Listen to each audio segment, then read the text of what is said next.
De vegades cal aturar-se davant la velocitat del dia a dia, posar les llums llargues i aixecar el cap. Això és el que volem fer amb la nostra ciutat, de la mà de les persones que s'estimen Barcelona i que treballen dia a dia per cuidar-la i per ampliar els drets i llibertats de les seves veïnes. 10 anys després del nostre naixement, Repensem Barcelona és una eina on poder trobar-nos tots i totes les activistes. Allà podrem debatre i acordar quina serà la nostra proposta política, quina organització ens imaginem la propera dècada i quines seran les nostres línies estratègiques. Per tot això, et demanem que et guardis un cap de setmana. El 5 i el 6 de juliol, a Cotxeres de Sants, celebrarem el nostre congrés Repensem Barcelona. Però abans, al llarg de diversos mesos, tindrem espais on repensar-nos, debatre i reflexionar col·lectivament com a organització i amb altres organitzacions i moviments veïnals i socials de la ciutat. Durant tot aquest procés combinarem diferents maneres de participar, així com diferents formats de debat, per tal d'enriquir i facilitar la participació de totes les persones activistes.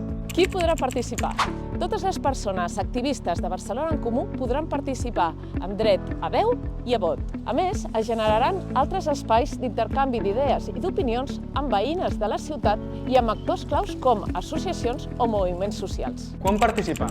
Volem començar l'any amb l'energia a tope i ho volem fer amb tots i totes vosaltres. Al tornar de les festes, durant el mes de gener, hi haurà la fase de diagnosi. Després, del març a l'abril, hi haurà la fase on discutirem la part organitzativa i la part política. Al maig serà el moment on podem fer les nostres resolucions i les nostres esmenes. I per últim el juliol. El 5 i 6 de juliol, a Cotxeres de Sants, és on acabarem amb el nostre congrés Repensem Barcelona. Després encara tindrem ocasions per participar a l'octubre i novembre del 2025 a les reunions estratègiques per crear els plans d'acció. En aquesta web podràs consultar tota la informació i assabentar-te de totes les novetats.